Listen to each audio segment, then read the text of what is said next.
ତା ମାଆଙ୍କର ଟିକେ ଅସୁବିଧା ଥିଲା ମତେ ଟଙ୍କା 5,000 ମାଗିଥିଲେ। ସେ ଆଜି ଯାଏଁ ଦବାର ନା ଧରୁନାହାନ୍ତି। ସମ୍ପର୍କ ଦୃଷ୍ଟିରୁ ଗଣକୁ କହିପାରୁନି କି ତାଙ୍କ ମାଆକୁ ବି ଟଙ୍କାଟା ମାଗି ପାରୁନି। ଆରେ ଏଇଟା କିଛି ଗଣୁ ଆସିଲା।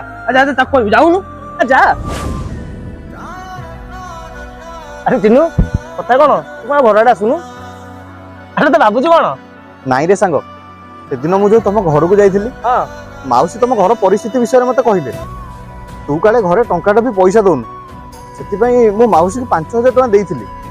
ଆଜି ଯାଏଁ ମାଉସୀ ମତେ ପଇସା ଫେରଉନାହାନ୍ତି ରେ। ଆରେ ସାଙ୍ଗ ହେଲା ମୋ ବୋଉର ପୁରୁଣା ରୋଗ। ଆଉ ଗୋଟେ ତୁ ଚିନ୍ତା କଲୁ ଯଦି ମୁଁ ଘରେ ଟଙ୍କାଟେ ଦଉନି ତାହେଲେ ଆମ ଘର ଚଳୁଛି କେମିତି?